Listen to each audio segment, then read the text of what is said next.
Bom dia, eu sou Luna Mariá, da turma 1701, e hoje eu vim fazer um trabalho de história do professor Jorge Tufi. Hoje eu vim falar sobre o luteranismo. O luteranismo é um dos principais segmentos cristãos do mundo, com aproximadamente 85 milhões de fiéis, que tem por base a teologia de Martinho Lutero, um frade católico, reformador e teólogo alemão.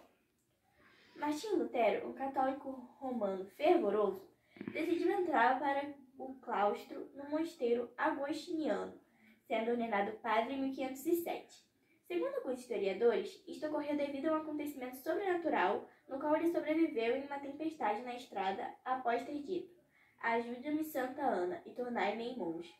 No mosteiro, Lutero vivia em angústia e desespero por dúvidas que tinha sobre seus méritos espirituais. Quanto mais refletia, tanto mais cresciam suas dúvidas e incertezas.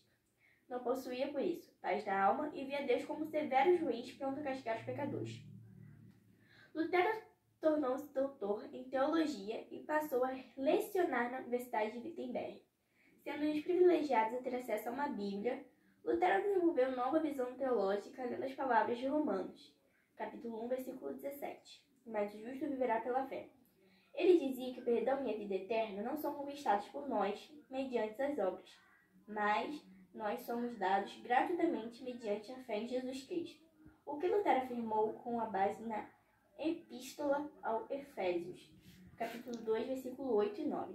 "Porque pela graça sois salvos por meio da fé, e isto não vem de vós, o dom de Deus não vem das obras para que ninguém se glorie". Em 1517, na Alemanha, o professor e monge Martinho Lutero fixou à porta da Catedral de Wittenberg 95 teses criticando a atuação do Papa e do alto do clero. Alguns exemplos dessas teses. Tese 27. Preguem a doutrina humana os que dizem que tão logo seja ouvindo o tintar da moeda lançada na caixa, a alma sairá voando. Tese 32. Serão condenados em eternidade juntamente com seus mestres aqueles que se julgam seguros da sua salvação através de cartas de indulgências. Tese 86. Por que o Papa, cuja fortuna é hoje maior que o dos mais ricos, Graços, não constrói com o seu próprio dinheiro, ao menos, a Basílica de São Pedro, em vez de fazê-lo com o dinheiro dos pobres fiéis? Uma das principais preocupações de Lutero era que todas as pessoas pudessem ler o livro no qual os ensinamentos da Igreja Católica estariam escritos e assim poderem tirar suas dúvidas próprias e conclusões. Por isso, Lutero traduziu a Bíblia para o alemão, que todos pudessem lê-la em sua própria língua. Alguns anos mais tarde, a Bíblia foi traduzida para o inglês, francês e espanhol. As pessoas passaram a ler a Bíblia e terem suas próprias conclusões. Aos poucos, a Igreja Católica foi perdendo poder e influência. Depois de Lutero, a Igreja Católica nunca mais conseguiu exercer forte domínio sobre a Europa como tinha antes da Reforma Protestante. Confissão de Asqueburgo. A Confissão de Asqueburgo é o documento que Philippe Melanchthon escreveu e que foi apresentado como sendo testemunho de luterano. O imperador Carlos V e a Dieta de Santo Império Romano, a 25 de junho de 1530, compôs-se de 28 artigos. Destes, os primeiros 21 apresentam uma doutrina luterana e sintetizam os ensinamentos de Martinho Lutero. Eles tentam provar que os luteranos não estavam ensinando novas doutrinas contrárias às escrituras sagradas e que não constituíram uma nova seita religiosa. Os artigos 21 a 28 pretendem tratar dos abusos medievais que os luteranos tinham corrigido. Sua leitura encariou prosélitos importantes. O bispo Itálion de Asqueburgo teria afirmado que foi lido é a pura e a nos dá podermos negá-lo. Quando John Eck, um dos mais antigos adversários de Lutero, supostamente disse que o duque Guilherme de Baviera, que ele era capaz de refutar a confissão de Asqueburgo com os pais eclesiásticos.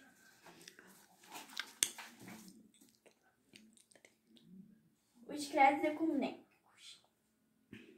A resposta da acusação que a Igreja Luterana se desviou na antiga fé da Igreja Cristã era por isso a nova seita.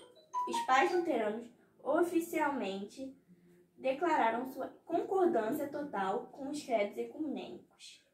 No prefácio da Fórmula de Concórdia, declararam, e porque imediatamente depois de tempos de apóstolo, mesmo enquanto eles ainda viviam. Falsos mestres e hereges se levantaram. Símbolos, isto é, confissões breves e concisas, foram propostas contra eles na igreja primitiva, que foram consideradas como a unânime, universal, fé cristã e a confissão da igreja ortodoxa e a verdadeira, a saber, o credo dos apóstolos, o credo niceno e o credo atanasiano. Juramos fidelidade a eles, desde o modo rejeitamos todas as heresias e doutrinas que contrárias a eles têm sido introduzidas na Igreja de Deus. A primeira confissão da fé cristã foi o credo apóstolo. Divergências posteriores levaram à fórmula do credo niceno, 325, e do credo antaniciano, 451. Essas três confissões são conhecidas como credos ecumênicos ou universais. Os seguintes documentos formam as confissões luteranas. Catecismo Menor, 1529, um resumo de interpretações bíblicas escritas para o povo. O Catecismo Maior, 1529, as mesmas interpretações detalhadamente explicadas para os adultos. A Confissão de Asquiburgo, 1530, a principal confissão luterana. A Apologia, 1531, uma defesa de confissão de Asquiburgo. O Artigo de Esmalcalque, 1537, reafirmam os ensinos da confissão de Asquiburgo e impõem com mais profundidade a doutrina da ceia do Senhor, segundo a visão luterana. A Fórmula de Concórdia, 1577, que define o pecado original, a impossibilidade do homem salvar-se por suas próprias forças e pessoas da obra de Cristo. Inspiração. 7 minutos. Embora muitos luteranos tenham hoje visões menos específicas da inspiração, historicamente os luteranos afirmam que a Bíblia não contém apenas a palavra de Deus, mas cada palavra dela, por causa da plenária inspiração verbal, a palavra direta e imediata de Deus. Clareza. Historicamente, os luteranos entendem a Bíblia para apresentar todas as doutrinas e comandos da fé cristã, claramente. Luteranismo mundial. Com o princípio de difundir a teologia do luteranismo pelo mundo, uma esquadra saiu da Alemanha em rumo do Brasil poucos anos. O primeiro indício de propagação da crença luterana no Brasil aconteceu em 1532. Esse foi o vídeo. Obrigada por assistir.